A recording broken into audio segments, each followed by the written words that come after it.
A sonic journey, travelling backwards in time from the 19th century.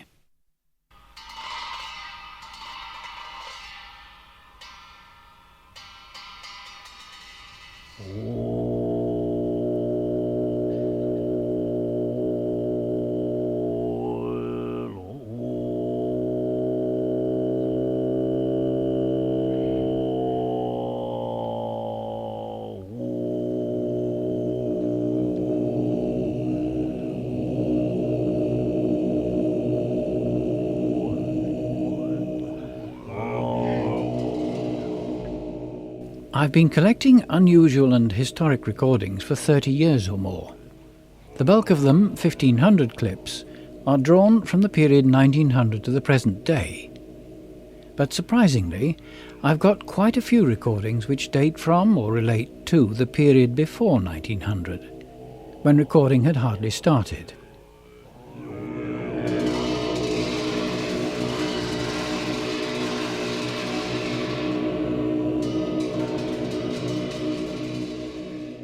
Let me remind you of some of the relevant discoveries and inventions which took place in the 19th century.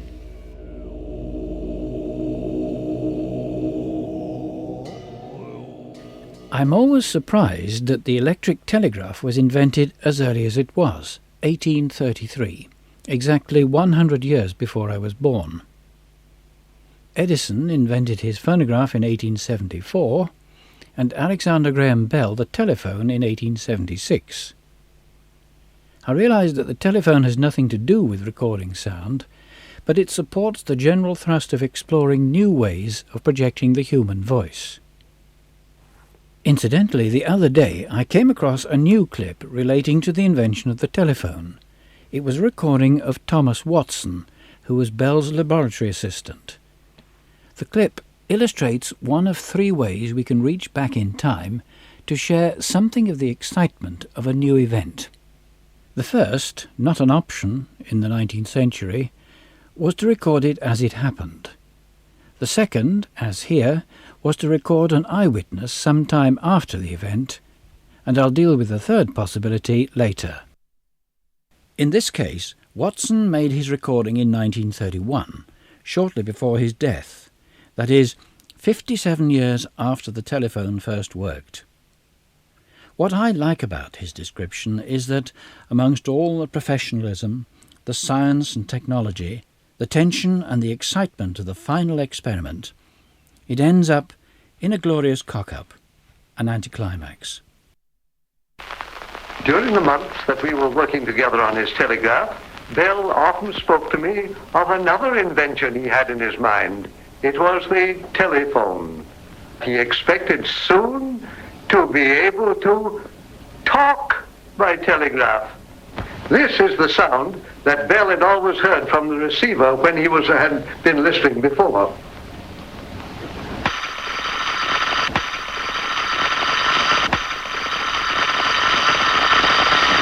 And this is the astonishing sound with the overtones he heard on June 2nd, 1875.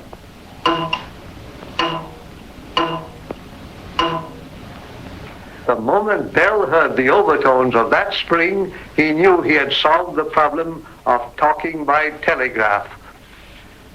But it was not until March 10th, 1876, that it transmitted its first complete sentence and proved it was a practical instrument for the everyday use of man. Bell sat in front of the new transmitter in the back room, which I had made into a laboratory for him on the top floor of number 5 Exeter Place, Boston, and I went down the hall to the front room to listen for the results with a telephone receiver. But as Bell was about to speak into the new instrument, a motion of his arm upset over his clothes a battery jar of acidulated water. In the excitement of the accident, Bell called out to me, "Mr. Watson, come here, I want you." The big mouthpiece picked up his call for help, and I heard every word of it through the receiver at my ear. The new transmitter was better than we had expected or had dared hope.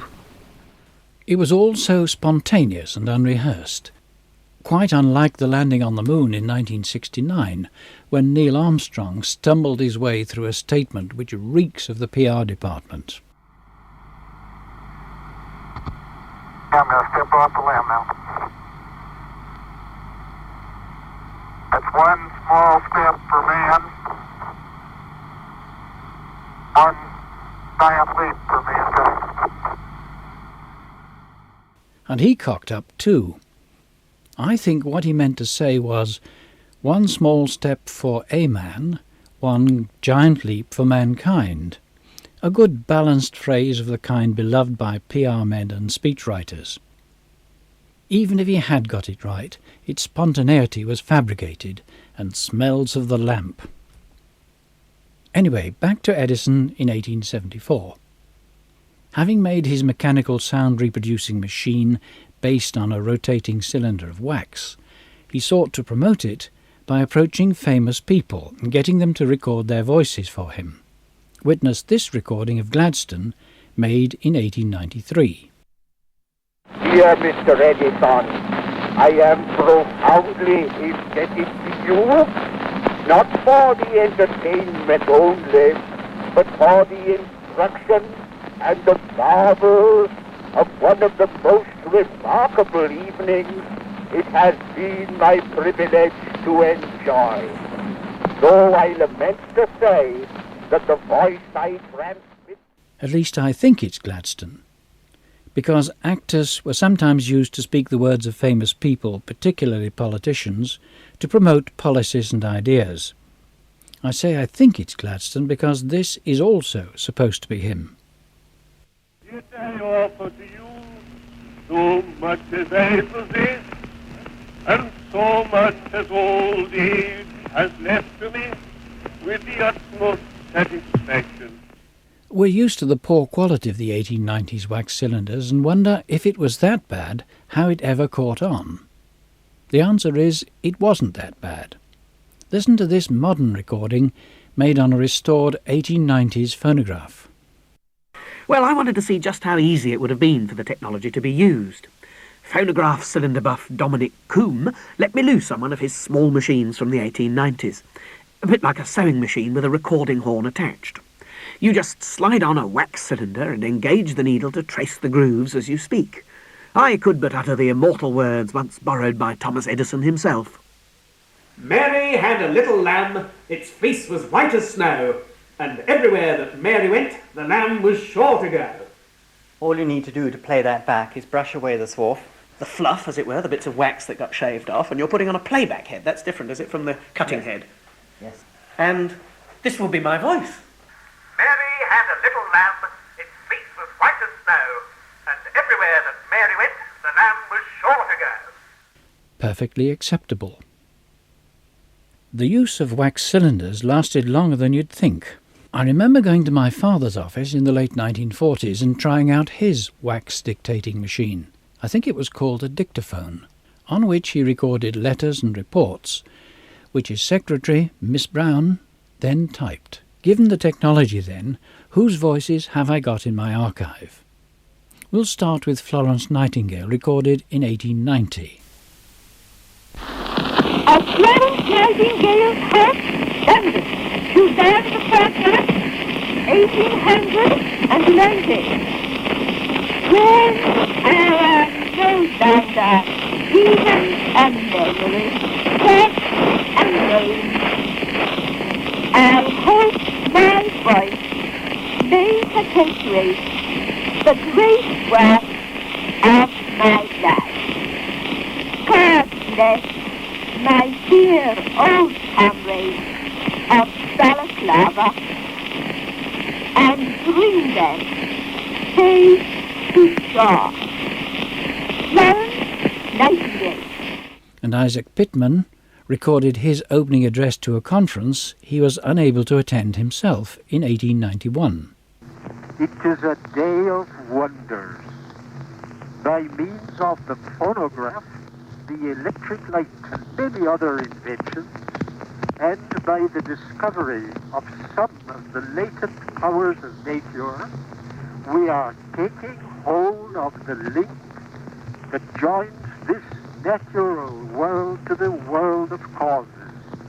Let us hold the link with humility and gratitude. if not with fear and trembling. It's amazing how pompous important people were in those days. Tchaikovsky was a bit more down to earth, faced with the novelty of the phonograph.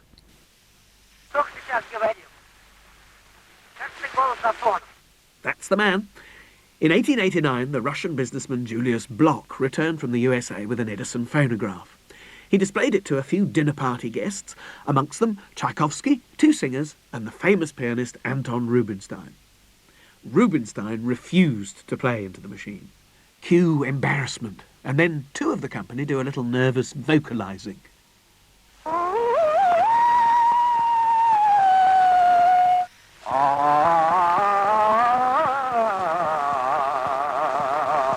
And Tchaikovsky says, well, the trill could be better. Tchaikovsky then mischievously suggests Mr. Edison is better than Mr. Bloch, presumably as a sound engineer, and finally has a little whistle.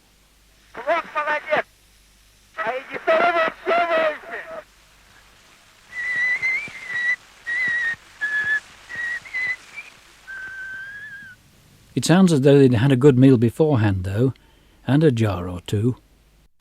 That the phonograph was really only able to cope with the range of the speaking voice is amply demonstrated by this recording of the American evangelist Sankey, of Moody and Sankey fame. For 90th night, sung by R.D. Sankey for the Bigelow and Main Company, New York and Chicago. There were 99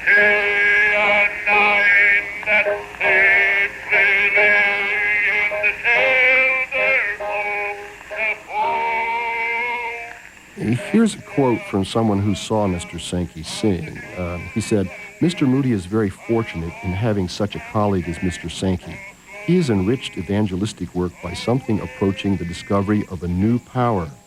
We have seen many stirred and melted by his singing before a word had been spoken. Indeed, his singing is just a powerful, distinct, and heart-toned way of speaking that seems often to reach the heart by a shortcut when more speaking might lose the road."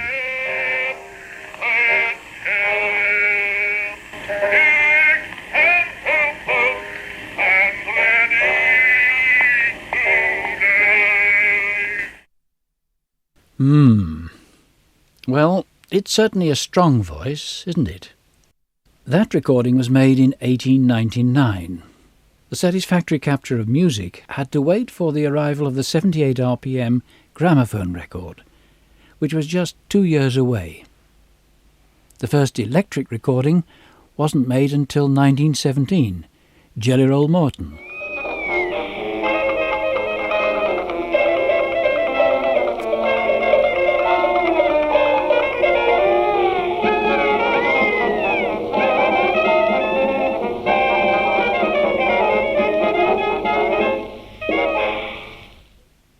Going further back into the 19th century, the oldest recording whose date I am sure of is this one of a Charmer bird. It was made in 1889, the year my father was born, and is introduced by that delightful pioneer of natural history recording, Ludwig Koch. I have just one wax cylinder still in my possession, the first recording ever made of the song of a bird. It was a caged Indian bird, a charmer, and his primitively recorded voice 67 years ago can still be heard.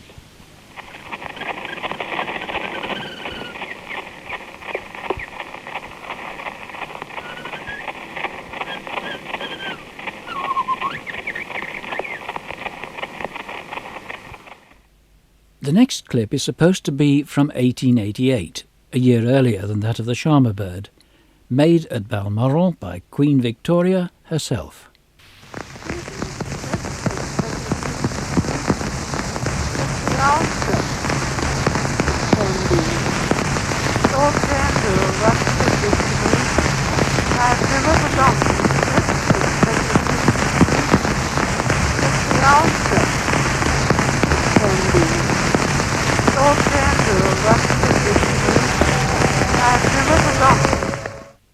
The only words I can make out are "I well remember," but no one can tell what it was she remembered.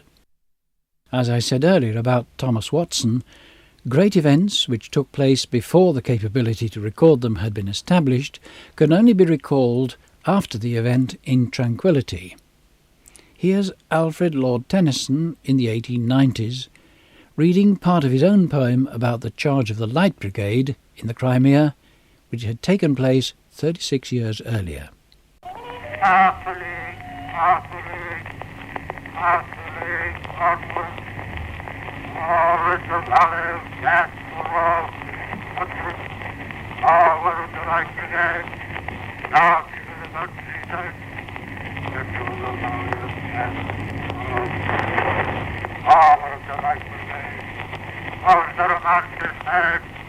Up to the soldier, no, there's not to make me glad, there's not to raise wide, there's but to do and die, into the solid gas road. A much later recording, 1890 I think, of the bugle which sounded the charge of the Light Brigade and played by one of the soldiers who was there, must have had a thrilling authenticity for those who, unlike us, were not used to hearing events as they actually happen. I am Trumpeter Lanfrey, one of the surviving trumpeters charged the Light Brigade, the Balaclava. I am now going to sound the bugle that was sounded at Waterloo and sound the charge as was sounded at Balaclava on that very same bugle. On the 25th of October, 1854. Record made at Edison House, Northumberland Avenue, London, August the 2nd, 1890.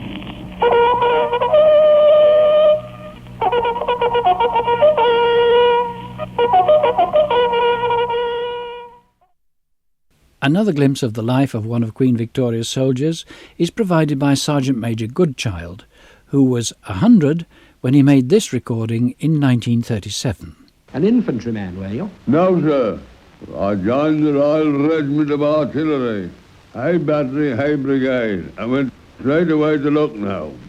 We marched from Lucknow to Peshawar over 900 miles, where was plenty of hard fighting on the way and bags of trouble. And you had a fair share of it, I expect. I did, sir, but not much pay for it. 4pence a day and a lump of dry bread. Or if you wanted anything more, you had to pay for it out of your 4pence. You must have had some thrilling experiences, Sergeant. I did, sir. How many wars did you say you'd fought in altogether? 7, sir. How many medals have you got, Sergeant Major? I've got 7 medals, but I only wear 5. Queen Victoria presented me with the Long Service Medal on Laffan's Plain on September the 16th, 1886, when I was invalided from India. A few moments ago I mentioned 2 of the 3 ways in which sounds from the past could be recaptured and enjoyed by us living in the 21st century. The third and final way is to record an artifact from a previous century which has managed to survive to the 21st century. My last clips come into this category. The first example is Beethoven's piano, presented to him in 1818 by Messrs. Broadwood, the makers of the piano. In this clip, we hear the end of the first movement of Beethoven's 4th Piano Concerto, which was composed on this very instrument.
And how about an even older piano, the oldest piano in the world, dating from 1720?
Sounds very harpsichord-like to me, as if the strings were being plucked, not hammered. And let's plunge back another 3,000 years to the reign of King Tutankhamun, whose burial chamber, containing priceless artefacts, including these golden trumpets, was discovered in the 1930s by the Egyptologist Howard Carter. And now the two trumpets will be blown by bandsman James Tapper. Trumpets of the Pharaoh Tutankhamun, Lord of the Crown, King of the South and North, Son of Re.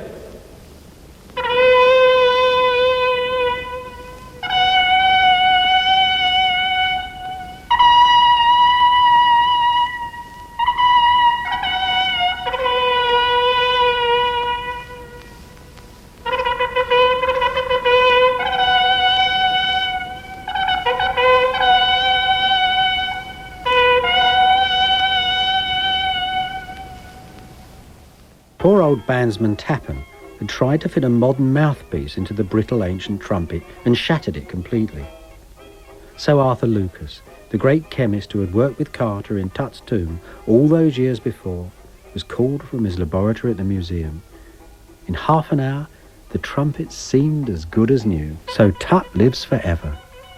And that is the real toughness of this apparently most fragile treasure. Another small cock-up at an important historical event. And my pièce de résistance is this final clip. See what you make of it. How old do you think this sound is?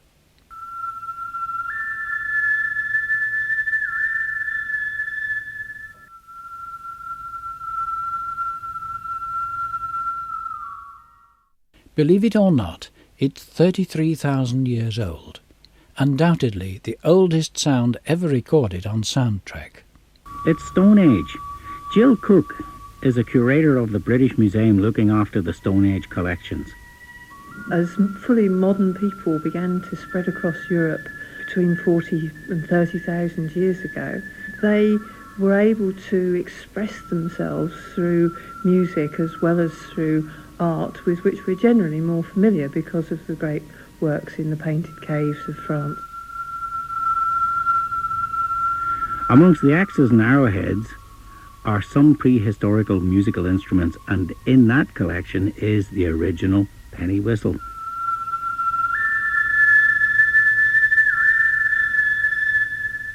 I've got here a bone flute which is about 33 to 34,000 years old from the last ice age, made on a bird bone, which is hollow, and that was made a good easy start for the person who made it. And they've put 4 holes on the front. These are very carefully made, the size and shape and roughness of them being very carefully done to get the sound that was required. There's 2 holes finger holes on the back, and it's quite glossy and has a nice patina where it has been well fingered and probably carried around in someone's pocket. It's a treasured item.